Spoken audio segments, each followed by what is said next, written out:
کہ پیر صاحب کو کہ ہاتھ پر بیعت کر لو، فلاں آدمی کو مان لو، یا اللہ کے رسول کی محبت کا زبان سے اعلان کرو، اتباع اطاعت عقیدہ صحیح ہو کہ نہ ہو، بدعت ہو شرک ہو کچھ بھی ہو، رسول کا دامن پکڑ لیں گے، بچا لیں گے، ہمارے وسیلہ بن جائیں گے۔ اللہ کہہ رہا ہے کہ اس دن صرف کوئی نفس کسی کے کام نہیں آئے گا۔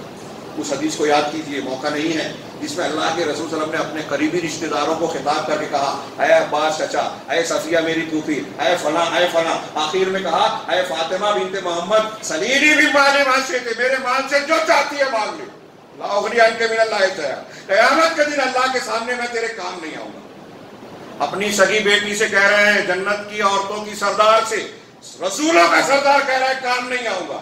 ہم سمجھ رہے ہیں فلاں فلاں بچا دے گا، اللہ نے کہا اس دن سے بچو جب کوئی نفس کسی نفس کے کام نہیں آئے گا، وَلَا يُقْبَلُ مِنْهَا شَفَاعَةٌ، اور نہ ہی کوئی سفارش قبول کی جائے گی، اللہ کی اجازت کے بغیر کوئی سفارش کر ہی نہیں سکتا، اور اجازت بھی جس کو دی جائے گی اس کے لیے نہیں کر سکتا جس کے لیے اجازت نہیں ملے گی، وَلَا يُؤْخَذُ مِنْهَا عَدْلٌ، اور نہ کوئی اس کا بدلہ۔ ہمارے یہاں رہتا ہے نا کہ کچھ لے دے کے مسئلہ حل کر لو، پولیس اسٹیشن میں، حکومت میں، منسٹر کو ٹیبل کے نیچے سے اوپر سے کچھ لے دے کے بھی وہاں معاملہ حل نہیں ہوگا، وَلَا هُمْ يُنصَرُونَ، اور نہ ان کی کوئی مدد کی جائے گی۔ یوم لا تملک نفس لنفس شیئا والامر یومئذ للہ، یہ سورہ انفطار میں اللہ نے کہا کہ اس دن کوئی نفس، کوئی ہستی کسی کی کچھ بھی مالک نہیں ہوگی، کچھ اختیار نہیں ہوگا، پورا معاملہ اللہ کے اختیار میں ہوگا۔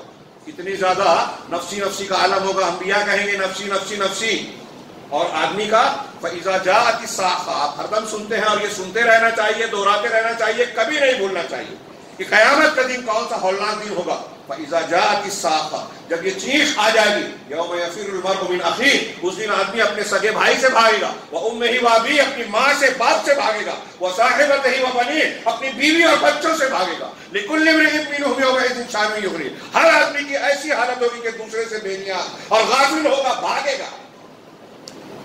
کیسا سخت منظر ہوگا۔ اللہ نے فرمایا الاخلاء یومئذ بعضهم لبعض عدو الا المتقون، کہ گہرے دوست متقیوں کے علاوہ دنیا کے گہرے دوست قیامت کے دن ایک دوسرے کے دشمن بن جائیں گے۔ اللہ نے فرمایا یوم یعض الظالم علی یدہ، یہ وہ دن ہوگا جب ظالم آدمی اپنے ہاتھوں کو اپنے دانتوں سے کاٹے گا، یقول یا لیتنی اتخذت مع الرسول سبیلا، کہے گا کہ کاش میں رسول کو اپنا ساتھی اور دوست بنایا ہوتا۔ یہ آخری آیت پیش کر رہا ہوں، حالانکہ بہت ساری آیتیں ہیں، لیکن یاد دہانی کے طور پر، تربیت کے طور پر، رمضان المبارک کے اس مہینے میں ہم قرآن کی تلاوت کرتے ہیں، ان مضامین کو سمجھ کر پڑھیے، غور کیجیے، یہ اللہ کا کلام ہے، کوئی مذاق نہیں ہے، کہانی قصہ نہیں ہے، یہ ایسی بات نہیں ہے کہ ہم نے سن لیا گزر گئی بات، یہ ہونا ہی ہے، یہ اللہ تبارک و تعالیٰ کا فیصلہ ہے۔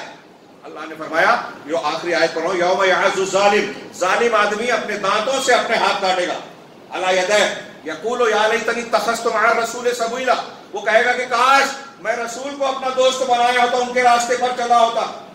میں اس کی تشریح کرتے ہوئے کہتا ہوں، لوگ برا نہ مانیں، لیکن حقیقت میں لمبی چوڑی بات کا وہ مختصر سا جواب ہے، تشریح ہے کہ کاش میں اہل حدیث ہوتا۔ وہ کہے گا اہل حدیث کا مطلب مسلکی یا فرقہ بندی کے طور پہ نہیں، قرآن حدیث پہ چلنے والا، قرآن حدیث کو ماننے والا، میرا عقیدہ، میرا منہج، میرا دین رسول کے طریقے پر ہوتا۔ فلاں بزرگ، فلاں دانشور، فلاں انجینئر، فلاں غامدی، فلاں وہ، اس کو اتنے لائک کرنے والے ہیں، اس کو اتنے پسند کرنے والے ہیں، اس کے پیچھے بھاگ رہے ہیں، نہیں، کہے گا کہ کاش میں نے رسول کا ساتھ پکڑا ہوتا، آپ کے راستے پر چلا تھا۔ یا ویلتا لیتنی لم اتخذ فلانا خلیلا، ہائے افسوس، کاش میں نے فلاں کو اپنا خلیل اور دوست نہ بنایا ہوتا۔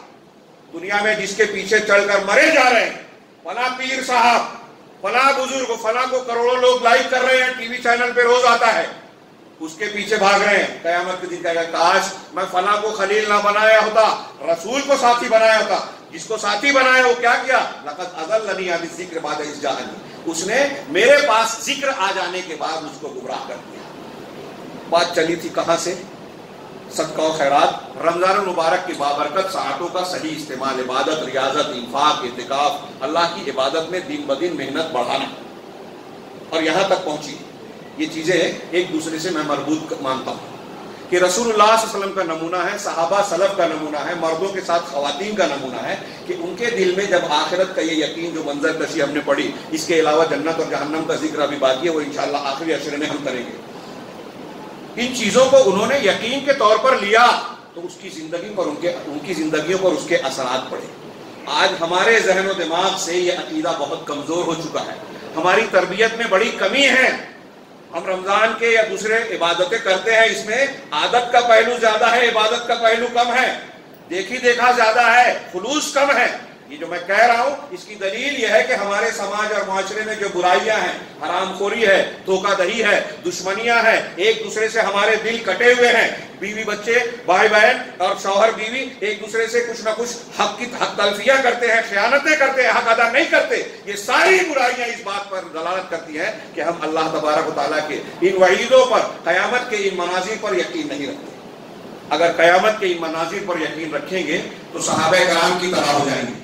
آخری قول حضرت حسن بصری کہتے ہیں کہ ایک مومن کی حالت اور ایک منافق کی حالت میں کیا فرق ہوتا ہے. مومن، حضرت حسن کہتے ہیں کہ مومن آدمی نیکیاں کرنے کے باوجود ڈرتا رہتا ہے کہ کہیں ایسا تو نہیں اللہ رد کر دے، نیکیاں کر کے بھی ڈرتا ہے. اور منافق آدمی گناہ کا کام کرتا ہے اور مطمئن رہتا ہے کہ میں بچا ہوں گا. یہ فرق کہاں سے آتا ہے؟ اسی ایمان کی بنیاد پر. رمضان کے ان فضیلت والے دنوں میں آپ اور ہم ان دین کی ان حقائق کو سمجھیں. ہمیں مرنا ہے. میں نے جو آیت پڑھی کہ موت آنے سے پہلے خرچ کریں، سوچئے اس وقت کی قیمت کو اندازہ لگائیے. وہ اس وقت مرنے والا یہ کہے گا کہ اللہ میری موت کو تھوڑا سا ٹال دے، تھوڑا سا ٹال دے. اپنے آپ کو وہاں رکھیے، دوسروں کو نہیں کہ میں مر رہا ہوں، میری موت کا وقت آ گیا. تھوڑی دیر کے لیے سوچیے میں مر رہا ہوں. اب اس وقت آپ کو ابھی پتہ چل جائے کہ مرنے والا ہوں تو آپ کیا کیا کرنا چاہیں گے؟ کیا کیا کرنا چاہیں گے کہ مرنے سے پہلے میں یہ کر لوں، یہ کر لوں، یہ کر لوں. کچھ آئے گا خیال؟ ابھی سوچیے. اور اللہ نے منظر کشی کی کہ موت کا جب وقت آئے گا اور بندہ یہ کہے گا کہ مجھ کو تھوڑا سا ٹائم دے دے اور موت کو پیچھے کر دے، تو اللہ کہے گا وَلَن يُؤَخِّرَ اللَّهُ نَفْسًا إِذَا جَاءَ أَجَلُهَا. جب وقت مقررہ آ جاتا ہے تو اللہ کسی نفس کو، کسی جان کو مؤخر نہیں کرتا. کسی کو ایک لمحہ بھی جو مقررہ سانس ہے اس میں اضافہ نہیں کرتا. اب یہاں سوچئے وقت کی کتنی اہمیت ہے. یہ وقت جو ہم کو زندگی کی شکل میں ملا ہے، اور یہ وقت جو رمضان المبارک کی قیمتی اور انتہائی زبردست ساعتوں کی شکل میں ملا ہے، یہ ہمارا اور آپ کے لیے سب سے بڑی نعمت ہے. اس کا صحیح استعمال کریں. اللہ تبارک و تعالیٰ نے گناہ گاروں کے لیے، کافروں کے لیے، سرکشوں کے لیے انتہائی شدید اور ہولناک عذاب تیار کر رکھا ہے. لیکن اللہ عذاب ہمیں دینا نہیں چاہتا. ہم خود اگر عذاب کی طرف لپکیں تو کیا کریں؟ اللہ نے فرمایا لا ما يفعل الله بعذابكم ان شكرتم وآمنتم. اللہ تم کو عذاب دے کر کیا کرے گا اگر تم شکر گزار بن جاؤ اور ایمان والے بن جاؤ. اللہ تعالیٰ سے دعا ہے کہ وہ ہمیں شکر گزار اور ایمان والے بندوں میں شامل کرے. رمضان المبارک کی مبارک ساعتوں میں پروردگار اس کی فضیلتوں کو اپنے دامن میں سمیٹنے کی ہمیں توفیق عطا فرمائے، اور اس ماہ مبارک میں ان خوش نصیب لوگوں میں ہمیں شامل فرمائے جن کو اللہ تبارک تعالیٰ جہنم سے آزادی عطا فرماتا ہے. اقول قولی ھذا واستغفر اللہ لکم ولسائر المسلمین. بارک اللہ لنا ولکم فی القرآن المجید ونفعنا وإیاکم بالآیات والذکر الحکیم انہ تعالی جواد کریم علیکم.